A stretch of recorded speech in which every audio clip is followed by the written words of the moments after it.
하나님께서 우리에게 주신 말씀은 시편 25편 구약성경 819쪽입니다.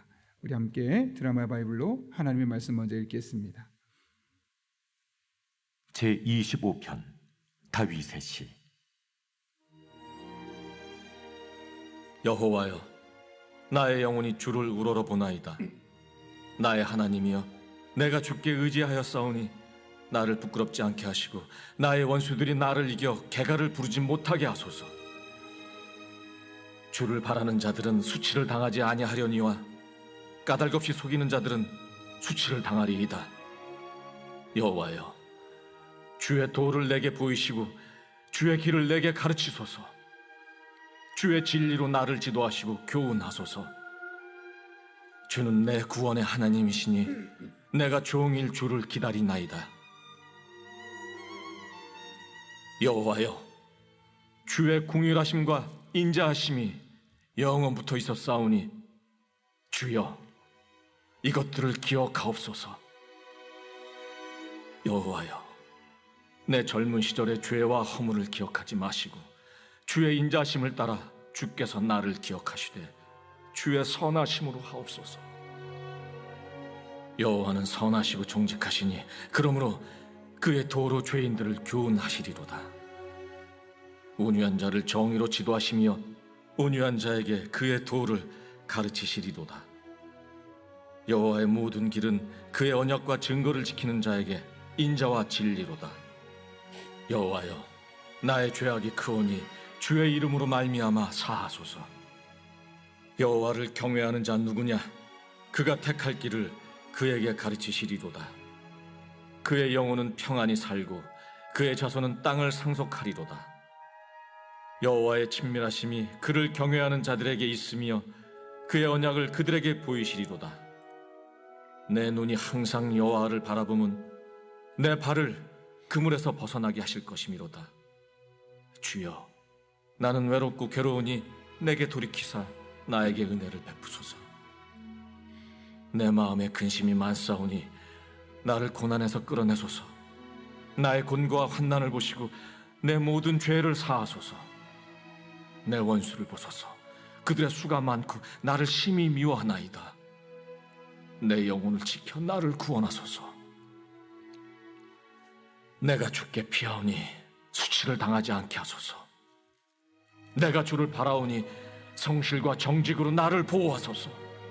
하나님이여, 이스라엘을 그 모든 환난에서 속량하소서.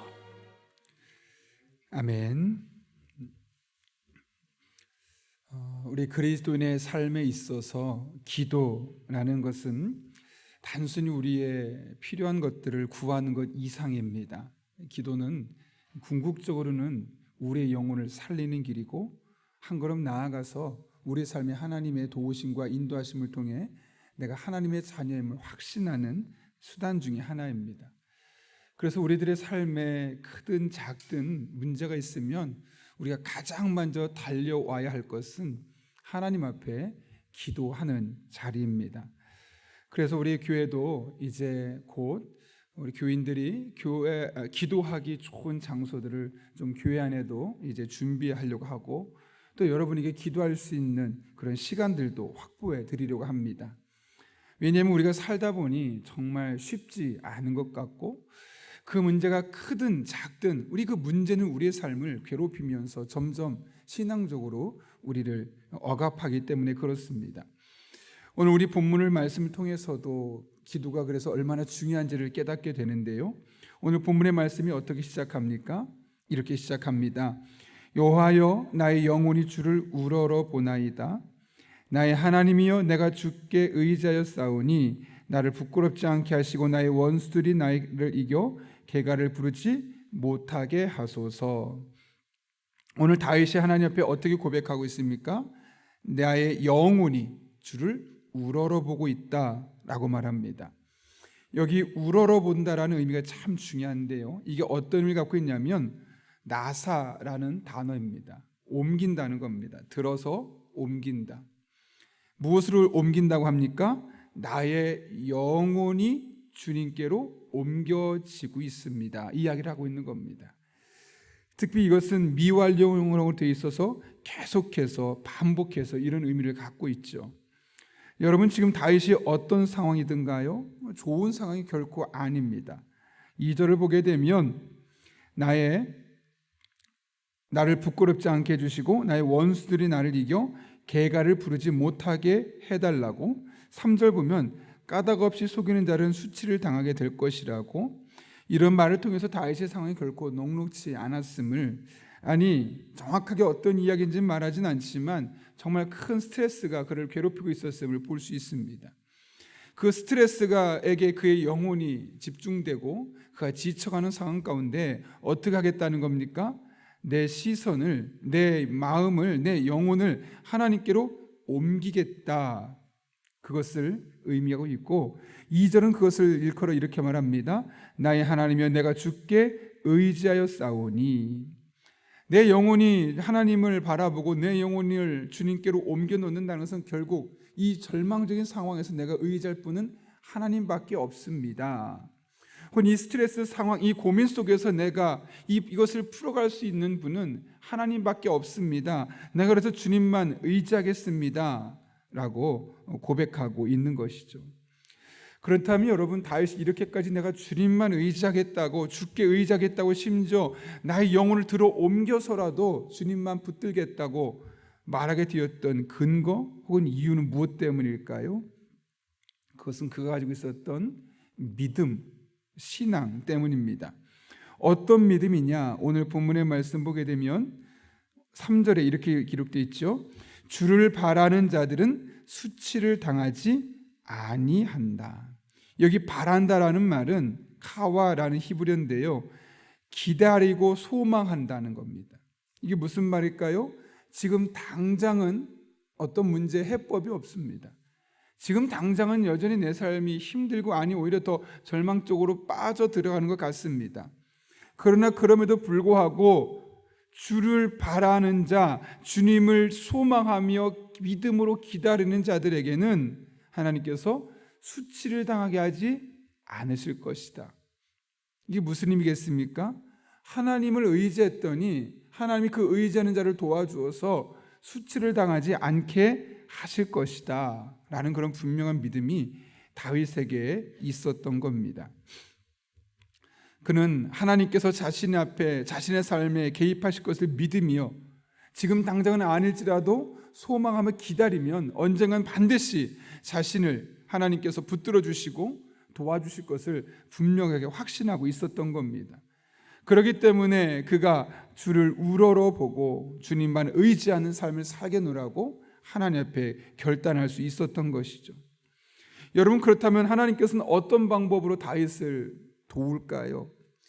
주를 바라는 자들은 수치를 당하지 않는다고 했는데 주님을 바라보며 주님께 의지하며 믿음으로 나아가는 사람에게 하나님께서 어떻게 우리를 도와주실까요? 이어지는 4절 말씀, 5절 말씀 보면 이렇게 기록되어 있죠. 4절, 여호와여 주의 도를 내게 보이시고 주의 길을 내게 가르치소서. 여기 주의 도 무엇이겠습니까? 세상을 향한 하나님의 행동 양식, 행동하는 방식을 일컬어 주의 도라고 말합니다. 그것을 내게 보여달라는 겁니다. 내가 이해할 수 있게 해달라고, 내가 깨달을 수 있게 해달라고, 분별할 수 있게 해달라고. 원문은 그렇게 해석되어 있습니다. 하나님이 이 세상을 어떻게 움직여 가시는지 하나님 저로 하여금 깨닫게 해주십시오. 그리고 주의 길을 내게 가르치소서. 이 또한 주의 길은 주의 도와 같은 의미로 태도란 뜻을 갖고 있는데요, 가르친다라는 단어는 단련시키고 연마해 주십시오. 하나님, 저는 하나님의 뜻을 알고 싶습니다. 하나님께서 이 세상을 움직여가는 방식을 깨닫고 분별하고 싶습니다. 그런데 그 길 안에서 내가 하나님께 가르치소서, 즉 단련시키고 연마시켜도 좋습니다. 마치 욥이 하나님의 그 고난의 터널을 지나면서 훨씬 더 성숙한 믿음의 그리스도인으로 바뀌었던 것처럼 내가 하나님의 뜻을 먼저 깨닫고 분별하는 것이 필요한 뒤에는 나를 단련시켜 주시고 나를 연마시켜 주십시오. 기도하고 있고, 5절 보면 주의 진리로 나를 지도하시고 교훈하소서. 여기도 이제 하나님의 말씀 진리로 나를 인도해 달라고, 나를 교훈해 달라고 하나님 앞에 구체적으로 기도하고 있는 것을 보게 됩니다. 이게 무슨 말이겠습니까? 하나님께서 우리들의 삶 가운데 어떻게 일하실 것을 믿으며 기다리는 자들은 하나님께서 내 인생을 어떻게 이끌어가는지 하나님께 인도해 달라고 하고, 그것을 깨달을 수 있게 달라고, 또 그 길을 해나가는 과정 중에 비록 내 인생이 계속 어려움에 놓여 있다 할지라도 내가 그 어려움 속에서 단련되고 충분히 연마될 수 있게 달라고, 그리고 마침내 주의 진리인 하나님의 말씀으로 나를 인도하시고 나를 교훈해 달라고 하나님 앞에 간구하고 있는 것을 보게 됩니다. 그리고 이어지는 계속 말씀 보게 되면 6절부터 11절까지 무슨 이야기를 계속하고 있습니까? 8절 특별히 여호와는 선하시고 정직하시니 그러므로 그의 도로 주인들을 교훈하시는도다. 여기도 그의 도라고 말하고 있습니다. 9절 온유한 자를 정의로 지도하시며 온유한 자에게 그의 도를 가르치시리다. 이렇게 기도하는 가운데 하나님 주신 확신이 그에게 있었던 것이죠. 고통스럽고 너무나 혼란스러운 상황, 내가 무엇을 어떻게 결정해야 될지 모르는 상황 속에 다윗의 간구는 나를 향한 하나님의 선한 뜻을 알려달라는 것으로 귀결되는 것을 보게 됩니다. 하나님, 이 문제가 저에게 있습니다. 이 문제를 해결해 주십시오 라고 말하기 이전에 왜 하나님의 자녀인 나에게 이런 일이 일어나야만 하는지, 왜 내가 이런 스트레스를 겪어야만 하는지 그 이유를 나에게 가르쳐 주십시오 라고 하나님께 묻고 있고, 하나님께 그것을 가르쳐 달라는 것이죠. 왜 그럴까요? 여러분, 하나님은 실수하지 않는 분이시고 주를 의지하는 자를 부끄럽지 않게 하는, 수치를 당하지 않게 하시는 분이심을 그가 믿었기 때문에 지금 당장 문제가 해결되는 것보다 이렇게 어려운 상황 속에 하나님 도대체 무슨 일을 행하고 계신지, 나를 통해 지금 무슨 일을 행하고 계신지를 깨닫게 달라고, 알게 달라고 하나님 앞에 기도할 수 있었던 겁니다. 여러분, 요셉을 보십시오. 또 다니엘을 보십시오. 그들이 비록 절망적인 상황에 오래 놓여 있었어도 그들은 결코 하나님을 붙들고 하나님을 찾는 것을 포기하지 않았습니다. 끝까지 하나님을 붙들고 믿음의 길을 걸어갔을 때 하나님이 그들이 놓여 있었던 어둠과 또 절망적인 상황에서 그들을 구원하시고 결국 높여주는 것을 우리는 성경을 통해 발견할 수 있습니다. 다윗이 그런 하나님을 지금 믿고 의지하며, 하나님, 이런 어려움 속에서 내가 주님만 바라봅니다. 의지합니다.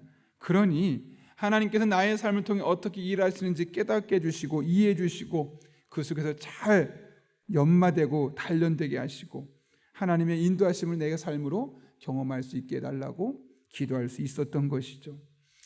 여러분, 우리는 어려움을 당할 때 어떻게 기도하고 계십니까? 오늘 다윗이 우리에게 아주 좋은 기도의 모델이 되어주고 있습니다. 당장 어려운 문제 해결하고 풀러가는 것 너무너무 중요한 일이죠. 그러나 하나님께서 하나님의 자녀임에도 불구하고 여전히 나의 삶에 이런 곤란함을 주신 이유가 무엇일지 먼저 그것을 이해할 수 있게 해달라고, 분별할 수 있게 해달라고, 그리고 그것이 내게 필요하면 나를 단련시키고 연마시킨 이후에 주의 진리로 나를 인도해 주시고 교훈해 주셔서 이런 하나님의 은혜를 경험할 수 있게 해달라고, 이렇게 다윗처럼 믿음으로 고백하고 기도하는 저와 여러분 한 분 한 분 될 수 있기를 예수님의 이름으로 축원합니다. 우리가 이렇게 하나님의 뜻을 구하며 하나님의 인도하심을 구하며 하나님 주신 것이라면 내가 고통도 감내하겠습니다 하는 기도가 너무너무 중요하죠. 그런데 우리의 기도는 한 걸음 더 나아가야 합니다. 오늘 이어지는 16절부터 22절까지의 말씀에 다윗의 기도를 한번 볼까요? 어떻습니까? 매우 현실적이고 구체적이고 그의 마음을 오롯이 쏟아내고 있는 것을 보게 됩니다.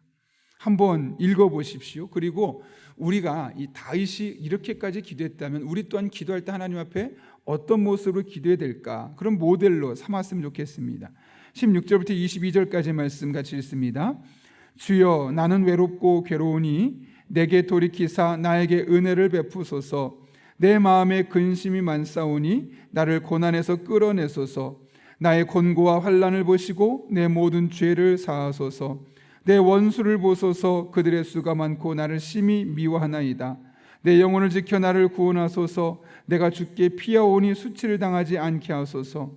내가 주를 바라오니 성실과 정직으로 나를 보호하소서. 하나님이여 이스라엘을 그 모든 환난에서 속량하소서. 아멘. 여러분 여기 어떻습니까? 이 단어들을 보십시오. 외롭고 괴로우니, 근심이 많사오니 고난 안에서 끌어내소서. 곤고와 환난, 모든 죄, 원수가 많고 미워하나이다.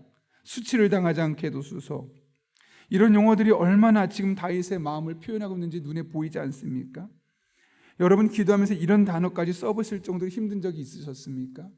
별로 많지는 않을 겁니다. 그런데 오늘 다윗이 얼마나 힘들었는지 이 단어들만 봐도 우리는 능히 짐작할 수 있죠. 그런데 이것은 단순한 하소연이 아닙니다. 하나님 정말 힘들어요. 죽겠어요. 처음엔 하소연으로 시작한 것처럼 보이지만 이렇게까지 자신의 마음 깊은 곳에 있는 고민과 고통까지 다 끌어내서 하나님께 기도하는 것은 하소연이 아니라 그의 믿음의 작용이죠. 어떤 믿음이요? 12절부터 15절까지 말씀인데 여호와를 경외하는 자 누구냐? 그가 택할 길을 그에게 가르치시리다. 그의 영혼은 평안히 살고 그의 자손은 땅을 상속하리로다.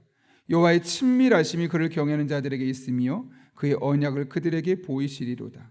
내 눈이 항상 여호와를 바라보면 내 발을 그물에서 벗어나게 하실 것임이로다. 이런 믿음이 다윗에게 있었던 것이죠. 여호와를 경외하는 자에게 택할 길을 가르쳐 주신다는 믿음. 그렇게 여호와를 경외하는 자의 영혼은 하나님께서 그래서 평안하게 만들어 주시고 그들의 후손의 삶도 하나님께서 책임져 줄 것이라는 믿음.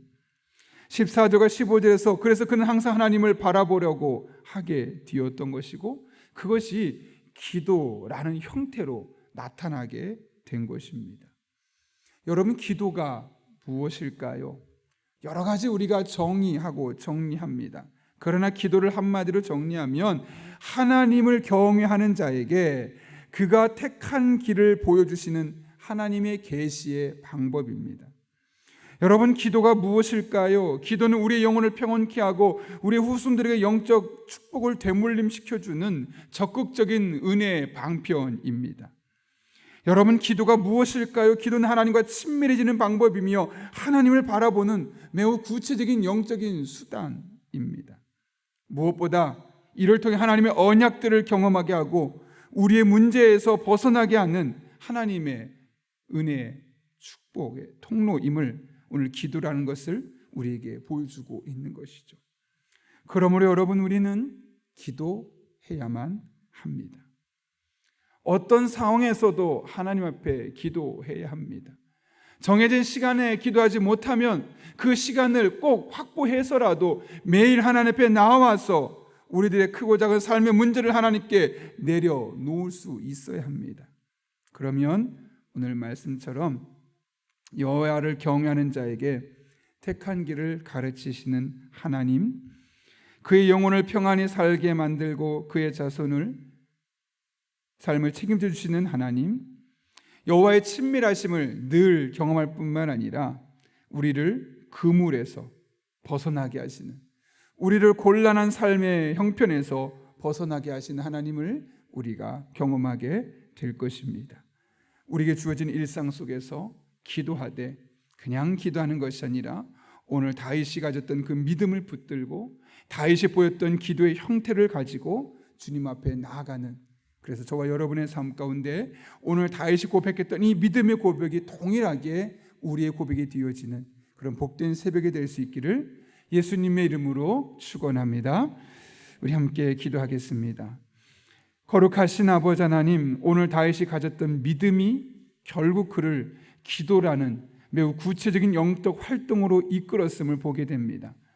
우리가 어떤 믿음을 갖고 있는지가 결국 우리를 기도하는 사람으로 만드는지 아니면 기도에서 멀어지게 만드는지를 결정하는 것을 보게 됩니다. 하나님, 우리에게 하나님을 향한 온전한 바른 믿음을 허락해 주셔서 우리들 삶의 크고 작은 어려움과 문제들이 있을 때마다 하나님 앞에 나와 기도하게 하여 주시옵고 이 문제를 직접 개입하시고 풀어주신 하나님을 만나는 복된 성도들 되게 하여 주옵소서.